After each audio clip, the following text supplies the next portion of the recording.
I hereby call the Palm Springs closed session City Council meeting of March 28th to order. City Clerk, please conduct a roll call vote. Councilmember Garner. Here. Councilmember Holstich. She's advised she's going to be a bit late. Okay. Councilmember Middleton. Present. Mayor Pro Tem DeHart. Here. Mayor Bernstein. Here. 4 members present.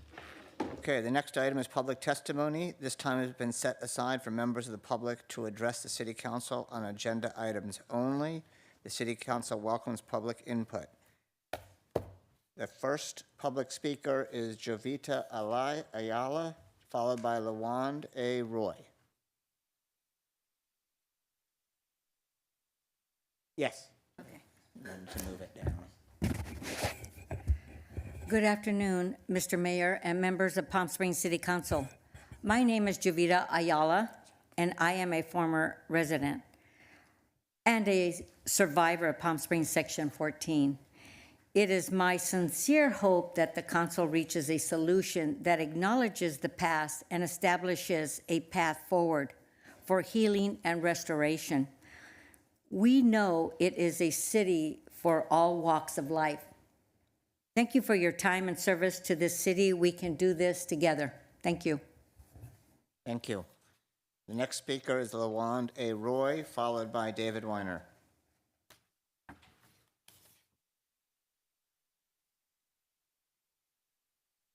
Good afternoon, Mayor, Council. Thank you for having us here. My name is LaWanda Roy, and I am the daughter of a survivor who is Wesley Roy and Arthur Roy. My dad has passed. But I just came to support the Section 14. We are still current residents at the same residence we've been at. I'm 66 years old today, and we love Palm Springs. And it's time for them to really acknowledge the harm that was done in the past. So thank you for addressing it and keeping it in front of you. We really need your support. Thank you. Thank you. The next speaker is David Weiner, followed by Cheryl Taylor. Good afternoon, Mayor Pro Tem, and council members. I'm here on twofolds. First, I'm speaking on behalf of, on my own accord, but also on behalf of Desert Stonewall Democrats. I think you all know me in that role. And we are speaking out to express our support, our strong support for a targeted and tailored resolution program for Section 14 survivors. I think that it'll advance our city's healing and move us forward as a community. We all know Palm Springs is a place that's long been a haven for any of us that face discrimination and mistreatment for being who we are. All of us can relate to being on the receiving end of bigotry and hatred. Yet this is also a place where we know our diversity and we are stronger because of it. We can all agree, and the council itself has acknowledged, that what happened to the residents of Section 14 was a grave injustice and a dark chapter in our city's history.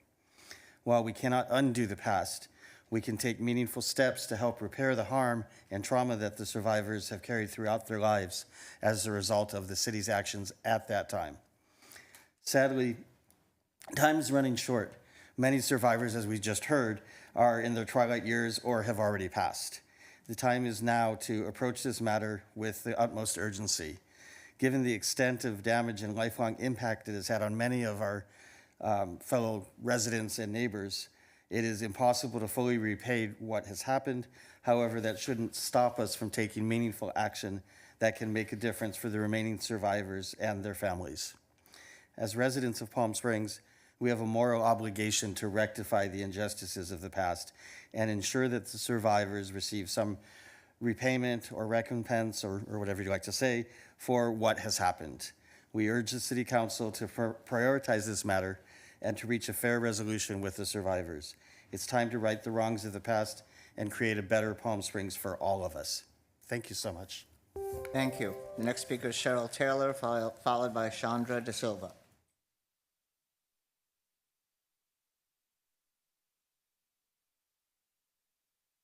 Good afternoon, Mayor and City Council. I want to thank you for the City Council members for meeting and addressing and healing the process for not only survivors and descendants, for all who are involved. Thank you. Thank you. The next speaker is Chandra De Silva, followed by Pearl Devers.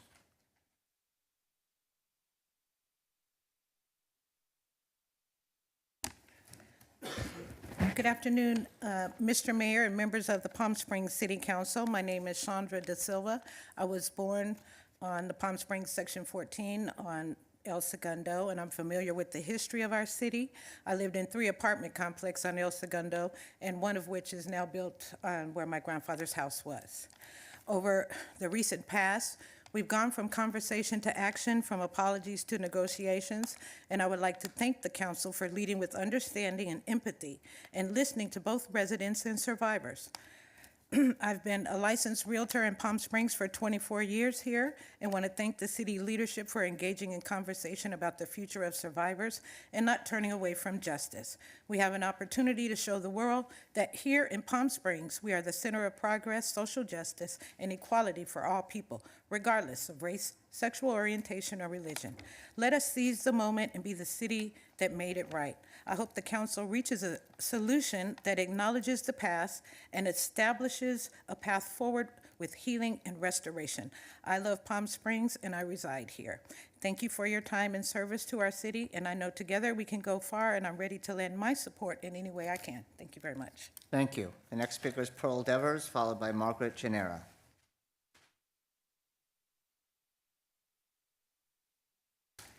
Good afternoon, Mayor, and to the City Council. I am Pearl Devers. I am a survivor and the president of Section 14 organization.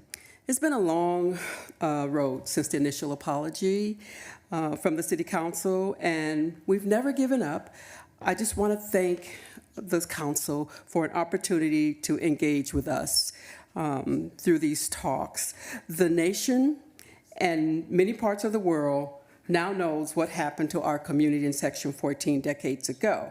It is now paramount that we together show the nation and the world a pathway for healing and restitution for past hurts and past wrongs. If together we sincerely strive to fix the issue, it will be resolved. The city, the people of Palm Springs, the survivors, and the descendants will be able to celebrate this victory together. Just as you have your own personal encounters that nobody could ever take from you, I am asking, upon considering the next step, to please do not minimize my experience, and please don't overlook the hurts and the harms that has been expressed by the survivors and the descendants that about what happened while under the watchful eyes of the city of Palm Springs. We are people with a shared love for the city. We are more confident that we can help bring new ideas, that we can bring new benefits and additional revenue to the city if given an opportunity to continue working to find fair solutions. Please keep the dialogue going, and I'm going to end with this quote: "Coming together is just the beginning. Keeping together is progress, and working together is success." Mayor Bernstein, City Council, let's create a precedent. Let's do this. Thank you for your consideration. Thank you. The next speaker is Margaret Genera, followed by Cristina Genera Martinez. Good afternoon, Mayor and members of the Palm Springs City Council. My name is Margaret Genera, and I'm a survivor of Section 14 from the 1930s till the traumatic ending of Section 14. I want to thank the city for its leadership, understanding, and for listening to the survivors and descendants. I also want to say thank you for not turning away from justice. Thank you. Thank you. The next speaker is Cristina Genera Martinez, followed by Charles E. Metcalf, Jr. Good afternoon, Mr. Mayor and members of the Palm Springs City Council. My name is Cristina Genera Martinez, and I'm a descendant of the Palm Springs Section 14 survivors. I sincerely hope that the council reaches a solution that acknowledges the past and establishes a path forward for healing and restoration. This would greatly be such a growing part for the city of Palm Springs and for all who come here. This will also bring to the world an understanding of leadership and communication that brings resolution and progress for the future. Palm Springs City survivors and descendants can change the world positively. What an amazing moment this would be. Thank you for your time and service. Together, let's make a positive difference. Thank you. Thank you. The next speaker is Charles E. Metcalf Jr., followed by Gloria Gonzalez.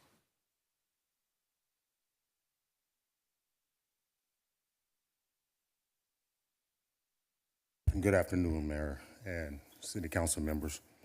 My name is Charles E. Metcalf Jr., and I am a descendant, but I'm also here representing my parents, Charles E. Metcalf Sr., who just passed away in January, who used to live on Section 14, along with who also served the city as a police officer, and my mother, who is still with us. We are all deeply aware of what happened years ago. And although we cannot go back and change what happened, we can move forward by taking into account the atrocities that happened. And while we're not trying to place blame or anything like that, we have a dialogue, and you can show leadership right here today by acknowledging what happened in the past. And one way of doing that is putting yourself in that situation of what happened, of coming home and finding your house or your dwelling bulldozed down to the ground. As a member of this community, I want to thank you all for having this dialogue. It shows leadership, and we need to continue to engage in conversation. And as we do that, we can find pathways of moving forward to correct the healing or to bring about healing what happened years ago. So it is my sincere hope that, this council reaches an agreement on how we are to move forward. And I believe that by tailored programs and other avenues that we can work together to achieve a common goal. Thank you. Thank you. The next speaker is Gloria Gonzalez, followed by Ben Mayfield.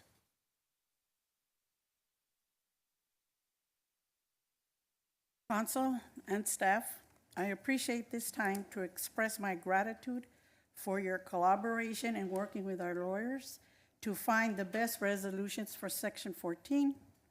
The city of Palm Springs will be known for their thoughtfulness and justice for their citizens. And I hope we continue to collaborate. Thank you. Thank you. The next speaker is Ben Mayfield, followed by Wendell Crawford.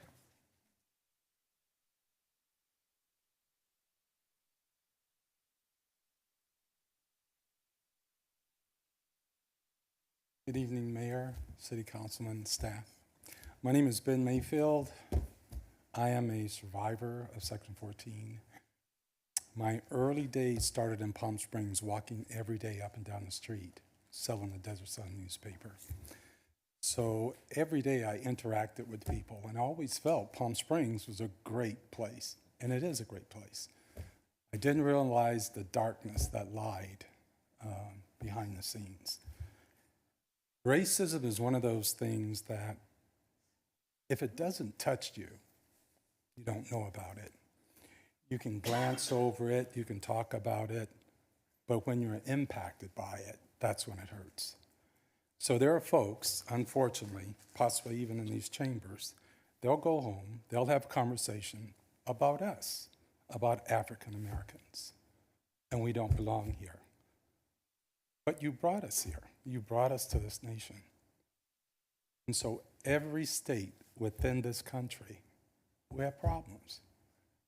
And we're marginalized, we're pushed to the back, discrimination in so many ways.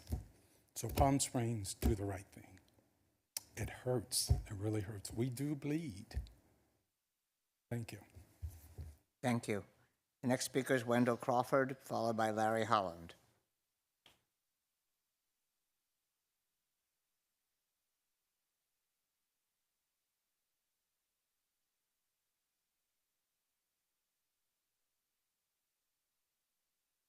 Hello, Mayor, City Council members.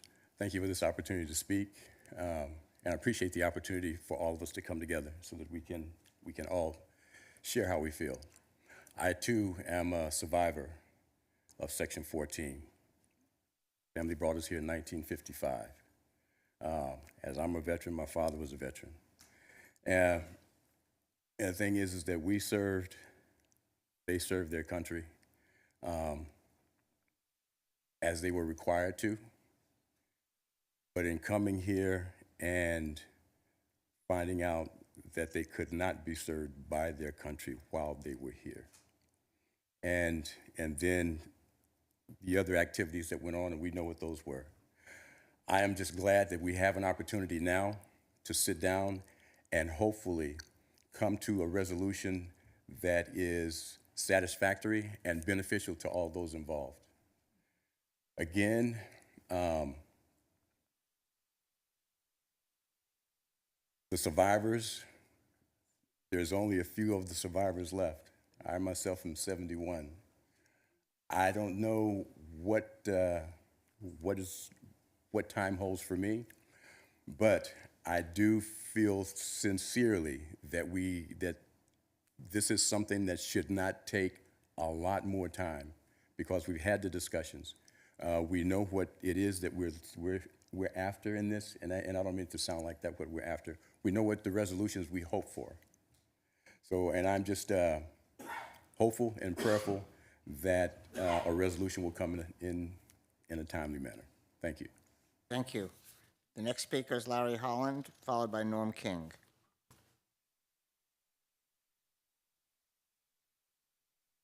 Last one.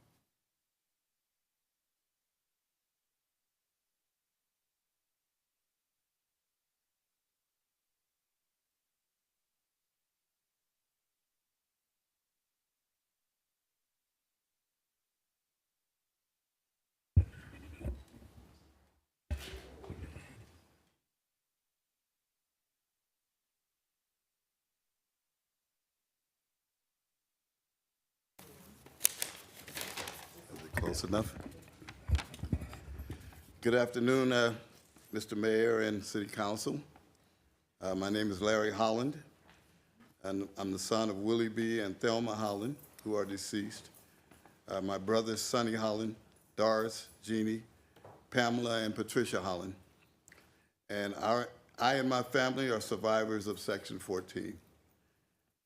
In my studies, I came across a scripture that I felt was pertinent to our concerns here today.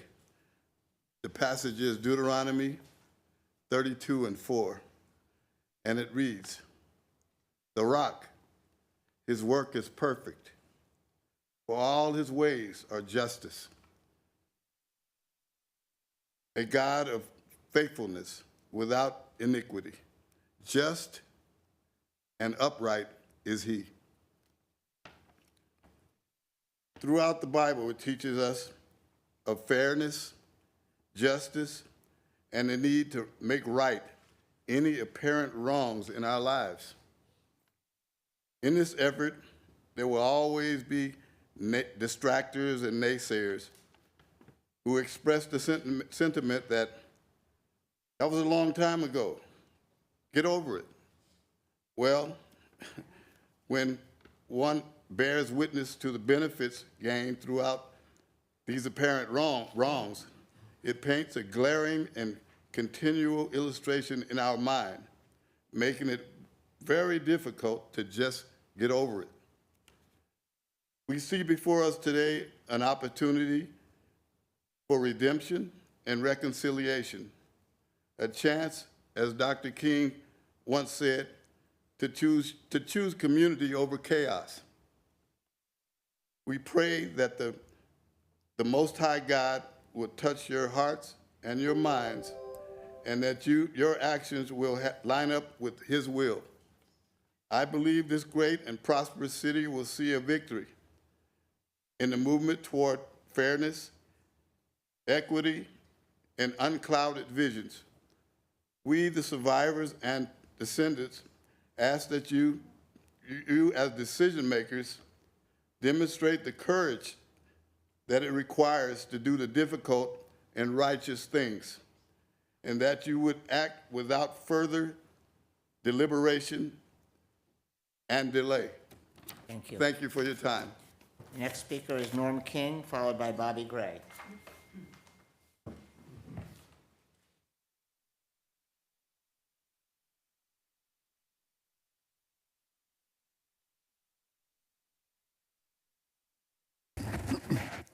Thank you, Mr. Mayor and Council. I'm Norm King, a member of Friends of Frank Bogart, a group committed to restoring the reputation of Mayor Frank a reputation which has been falsely slandered by some recent and present members of the City Council. I will be followed by Bobby Gray and Doug Evans, and you will receive our statement if you don't have it already. Last April, the City Council admitted that it did not have consensus about the facts surrounding the actions of the city and Mayor Frank Bogart concerning Section 14.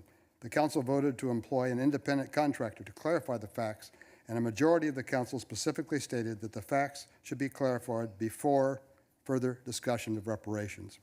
The council has broken this promise. Tonight will be the 9th time you have met in secret session about reparations since you took action to find the facts. And you have not set in motion, apparently, any process to find the facts. When you do make an honest attempt to find the facts, this is what you will find: that neither the city or Frank Bogart evicted any resident. All evictions were initiated by the BIA, the rightful Indian owners, or their representatives, and were executed for the purpose of eliminating Section 14 substandard conditions and to enable the Indian owners to benefit from the value of their land. That you will find that contrary to the city's apology resolution, which states that by 1964, the city of Palm Springs began executing a plan to demolish all existing property on Section 14, that in 1961, Ray Jackson, director of the Palm Springs office of the Bureau of Indian Affairs, quote, explained that the individual Indian allottees, the court-appointed guardians and conservators, in concert with the Bureau of Indian Affairs, had determined that all residential buildings must be removed to permit redevelopment for the highest and best use. I would just like to ask how that squares with what the city has put on record and needs to evaluate in an honest fact-finding process. Thank you. Thank you. The next speaker is Bobby Gray, followed by Doug Evans.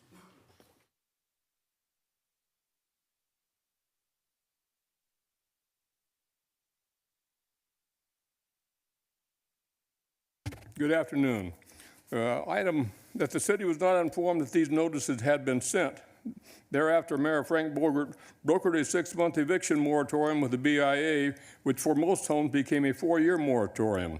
Therefore, all residents still living in Section 14 in 1965 had at least 4 more years to relocate after the first 1961 eviction notices. In other words, the eviction notices issued by the landowners in 65 and 66 were the second eviction notices given to the 112 remaining occupied homes. Item, that the fact-finding consultant will also document that in 1961, Frank Bogart led the Citizens Committee, which included the NAACP local chapter head and which was established to work with the Section 14 residents. In 1965, he helped create the Human Relations Committee. This committee received no complaints of a home being demolished without proper notice during 1965 or 1966. Item, that the Assistant Attorney General who wrote the office-cited 1968 memorandum was untruthful. He wrote, perhaps the most conclusive evidence of the city's attitude is the fact that the city of Palm Springs kept no official records of the persons displaced and the residences destroyed in Section 14, and could offer no evidence of any attempt at determining that each homeowner and resident had been properly served with eviction notices. This statement was disputed at the time by city officials, who, as quoted in contemporary Desert Sun articles, describe a detailed city record-keeping and inspection process after the Indian owners had issued the evictions. Last year, the city uncovered records from this period. These records prove that the eviction notices were issued by Indian owners or their legal representatives, and that the city followed a careful process of making sure the home was abandoned before any structure was demolished. The Assistant Attorney General's allegations, flawed to start with, crumbled altogether as the most conclusive evidence is proven false. In his memorandum, the Assistant City Attorney General cited allegations of only 8 people in regard to the 65-66 evictions. None of the allegations made by these 8 individuals occurred in 65 and 66 or turned out to be legitimate complaints. For instance, 2 complainants stated they received but disregarded the eviction notice, another lost in courts. Thank you. Thank you. The next speaker is Doug Evans.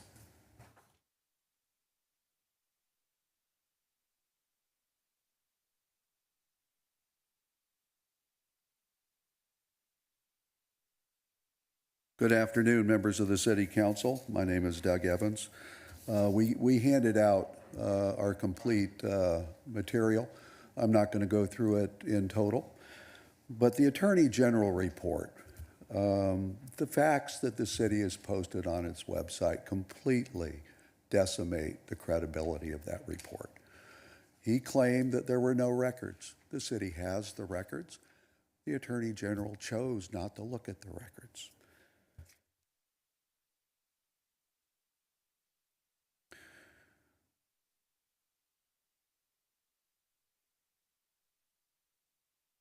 The council resolution for the apology is also full of information that, if you take a look at what's available today, is not accurate. We're asking you to just correct the information. And I'm going to come to a different summary than is in our paper. Friends of Frank Bogert are not here to argue with anybody that lived in Section 14. Some of our members lived in Section 14. They're here today. You know, they have friends that grew up in Section 14. They went to high school with them. They went to grammar school with them. Friends of Frank Bogert is only concerned about the damage to the reputation of Frank Bogert. If you take a look at what was done with Human Rights Commission, former council member Fote, former Mayor Coors orchestrated a character assassination. It's loaded with over 100 pieces of misinformation, fabricated information. Tribal council members, or their families, excuse me, have asked you to fix it. You haven't fixed it. This is a very complicated history. You know, I worked here for 26 years. I read every document I could. I worked to help people in all of our neighborhoods, including Desert Highland. Norm King did too. And, you know, the Bogert family knows how hard Frank worked to try to balance the most incredibly difficult thing. I'm almost done. The tribal rights, the federal laws, the city's involvement, what they couldn't do, and the residents. Thank you. And he tried to make it better for people. Thank you very much. Thank you. We have some on Zoom now. Next speaker is Gloria Thompson, followed by Omar Valdez.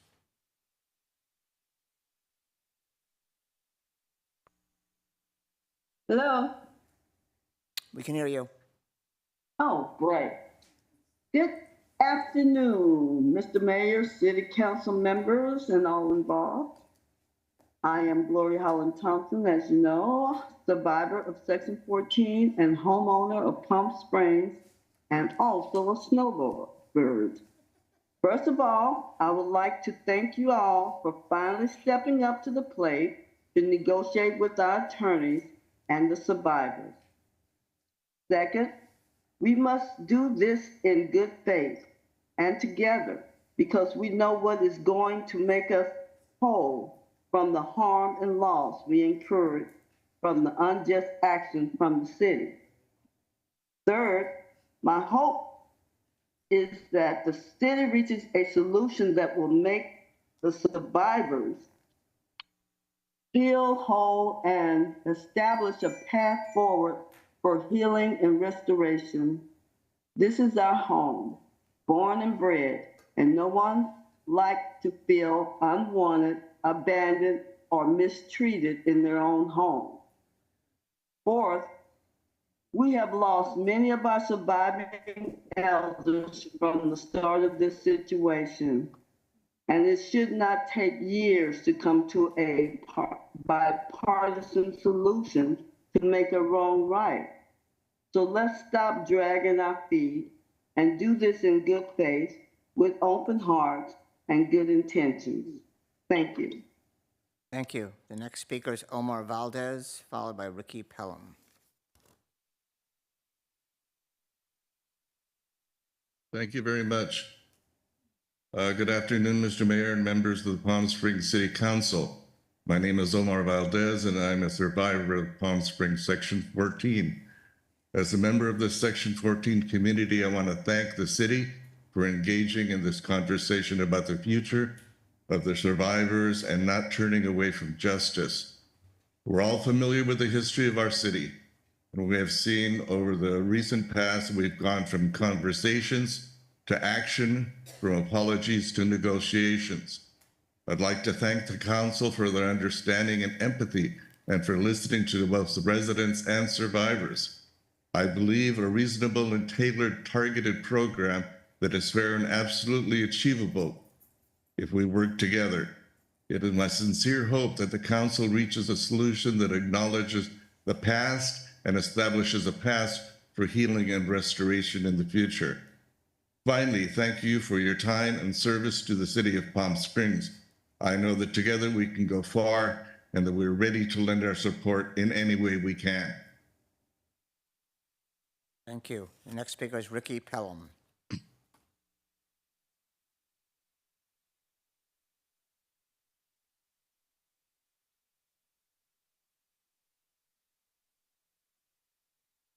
Good afternoon, Mr. Mayor and City Council members. My name is Ricky Pelham, born and raised Palm Springs. I am a descendant of my grandfather who lived at 500 South El Segundo, 1945.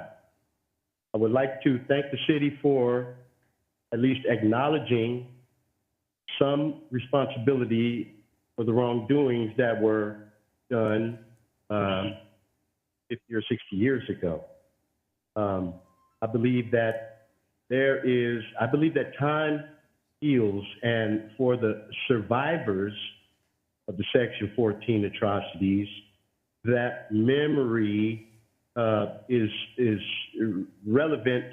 However, I do believe that over these last 60 years, people have become okay.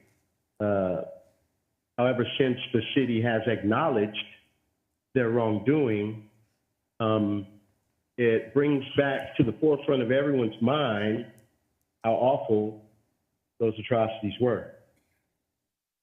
And with that acknowledgement by the city also comes some sort of reparation, if you will. I believe that the city cannot in any way repair or atone for the damage that was done some 60 years ago. However, for the descendants and survivors who are generally in their golden years now, some have lived in Palm Springs like myself their whole lives, worked here, we love this city, and I believe that the only way to ease the pain would be some sort of monetary arrangement with the council and survivors and descendants of Section 14. I love this city, and I personally haven't experienced much racism personally. And in the 1950s and 60s, I do know that racism was prevalent. I don't believe that the residents of Section 14 had an opportunity to plead their case to the city or the apparent reason. Mr. Pelham, your time is up. Last but not least, I would ask that the city